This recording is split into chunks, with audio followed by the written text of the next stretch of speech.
Clip number 1137۔ اس clip میں آپ قرآن پاک کی سورہ لقمان کی آیت نمبر 16 سے 18 تک کی تلاوت، ترجمہ قرآن اور تفسیر قرآن صراط الجنان سماعت فرمائیں گے۔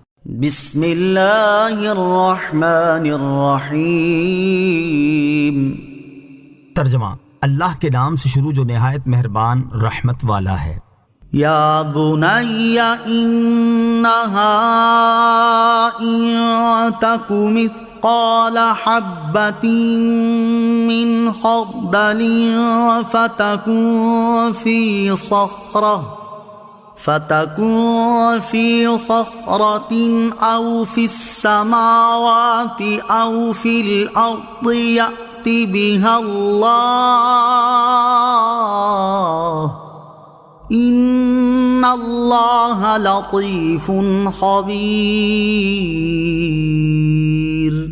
ترجمہ، اے میرے بیٹے، برائی اگر رائی کے دانے کے برابر ہو، پھر وہ پتھر کی چٹان میں ہو یا آسمانوں یا زمین میں، اللہ اسے لے آئے گا، بے شک اللہ ہر باریکی کا جاننے والا خبردار ہے۔ یا بنیا، اے میرے بیٹے۔ آیت نمبر 14 اور 15 میں جو مضمون بیان ہوا یہ حضرت لقمان رضی اللہ تعالی عنہ کا نہیں ہے، بلکہ انہوں نے اپنے صاحبزادے کو اللہ تعالیٰ کی نعمت کا شکر ادا کرنے کا حکم دیا تھا اور شرک کی ممانعت کی تھی، تو اللہ تعالیٰ نے والدین کی اطاعت کا حکم دیا اور اس کا محل بھی ارشاد فرما دیا۔ اب یہاں سے پھر حضرت لقمان رضی اللہ تعالیٰ عنہ کا وہ قول ذکر کیا جا رہا ہے جو انہوں نے اپنے فرزند سے فرمایا کہ اے میرے بیٹے، برائی اگر رائی کے دانے کے برابر ہو اور اتنی چھوٹی ہونے کے ساتھ وہ کیسی ہی جگہ میں ہو اور وہ جگہ کتنی ہی پوشیدہ ہو، جیسے پتھر کی چٹان میں ہو یا آسمانوں میں ہو یا زمین میں ہو، لیکن اللہ تعالیٰ سے نہیں چھپ سکتی۔ اللہ تعالیٰ قیامت کے دن اسے حاضر کر دے گا اور اس کا حساب فرمائے گا۔ بے شک اللہ تعالیٰ ہر باریکی کو جاننے والا اور اس سے خبردار ہے، اور اس کا علم ہر چھوٹی بڑی چیز کا احاطہ کیے ہوئے ہے، اور جو اللہ تعالیٰ کی اس شان کو پہچان لے تو وہ برائی کرنے سے ضرور ڈرے گا۔ بظاہر معمولی سمجھے جانے والے اعمال کا بھی حساب ہوگا۔ اس آیت میں ہم سب کے لیے عبرت ہے کہ ہمارا معمولی سے معمولی عمل بھی قیامت کے دن بارگاہ الہی میں پیش کیا جائے گا اور اس کا حساب دینا ہوگا۔ اسی سے متعلق ایک اور مقام پر اللہ تعالیٰ ارشاد فرماتا ہے، فَمَن يَعْمَلْ مِثْقَالَ ذَرَّةٍ خَيْرًا يَرَهُ وَمَن يَعْمَلْ مِثْقَالَ ذَرَّةٍ شَرًّا يَرَهُ۔ ترجمہ، تو جو ایک ذرہ بھر بھلائی کرے وہ اسے دیکھے گا، اور جو ایک ذرہ بھر برائی کرے وہ اسے دیکھے گا۔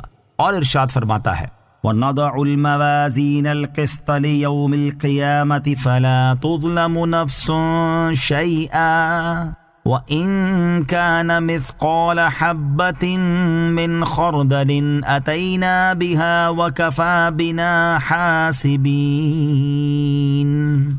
ترجمہ، اور ہم قیامت کے دن عدل کے ترازو رکھیں گے تو کسی جان پر کچھ ظلم نہ ہوگا، اور اگر کوئی چیز رائی کے دانے کے برابر بھی ہوگی تو ہم اسے لے آئیں گے اور ہم حساب کرنے کے لیے کافی ہیں۔ اور بظاہر چھوٹے سمجھے جانے والے اعمال پر بعض اوقات کس طرح گرفت ہوتی ہے، اس سے متعلق یہ حکایات سماعت فرمائیں۔ حضرت حارث محاسبی رحمۃ اللہ تعالی فرماتے ہیں کہ غلہ ماپنے والا ایک شخص اس کام کو چھوڑ کر اللہ تعالیٰ کی عبادت میں مشغول ہو گیا۔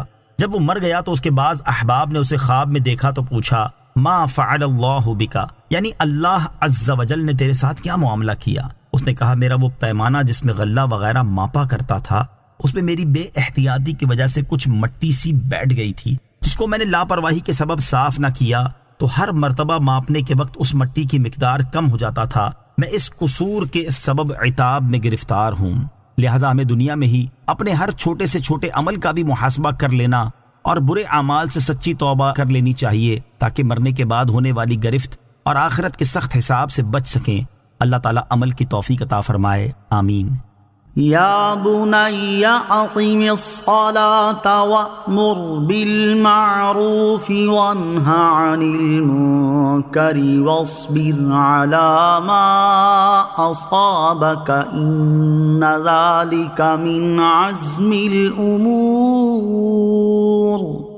ترجمہ، اے میرے بیٹے، نماز قائم رکھ اور اچھی بات کا حکم دے اور بری بات سے منع کر، اور تجھے جو مصیبت آئے اس پر صبر کر، بے شک یہ ہمت والے کاموں میں سے ہے۔ یا بنی اقم الصلاۃ، اے میرے بیٹے نماز قائم رکھ۔ اس سے پہلی آیت میں ذکر ہوا کہ حضرت لقمان رضی اللہ تعالیٰ عنہ نے اپنے بیٹے کو عقائد کے حوالے سے نصیحت کی، اور یہاں سے ان کی وہ نصیحت ذکر کی جا رہی ہے جو انہوں نے اپنے بیٹے کو ظاہری اعمال کے حوالے سے کی، اور جس کا تعلق اپنی اور دوسروں کی اصلاح کے ساتھ ہے، چنانچہ فرمایا گیا کہ حضرت لقمان رضی اللہ تعالیٰ عنہ نے اپنے بیٹے سے کہا، اے میرے بیٹے، نماز قائم رکھ جو کہ کامل ترین عبادت ہے، اور لوگوں کو اچھی بات کا حکم دے اور انہیں بری بات سے منع کر، اور یہ کام کرنے کی وجہ سے تم پر جو مصیبت آئے اس پر صبر کر، بے شک یہ وہ کام ہے جنہیں کرنا لازم ہے۔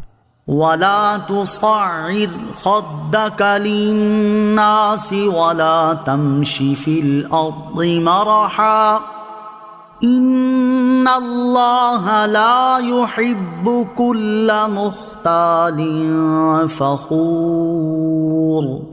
ترجمہ، اور لوگوں سے بات کرتے وقت اپنا رخسار ٹیڑھا نہ کر اور زمین میں اکڑتے ہوئے نہ چل، بے شک اللہ کو ہر اکڑنے والا، تکبر کرنے والا ناپسند ہے۔ وَلَا تُصَعِّرْ خَدَّكَ لِلنَّاسِ، اور لوگوں سے بات کرتے وقت اپنا رخسار ٹیڑھا نہ کر۔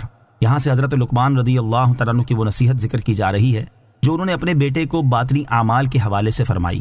چنانچہ فرمایا کہ اے میرے بیٹے، جب آدمی بات کرے تو تکبر کرنے والوں کی طرح انہیں حقیر جان کر ان کی طرف سے رخ پھیر لینے والا طریقہ اختیار نہ کرنا، بلکہ مالدار اور فقیر سبھی کے ساتھ عاجزی و انکساری کے ساتھ پیش آنا اور زمین پر اکڑتے ہوئے نہ چلنا۔ بے شک اکڑنے والا اور تکبر کرنے والا کوئی بھی شخص اللہ تعالیٰ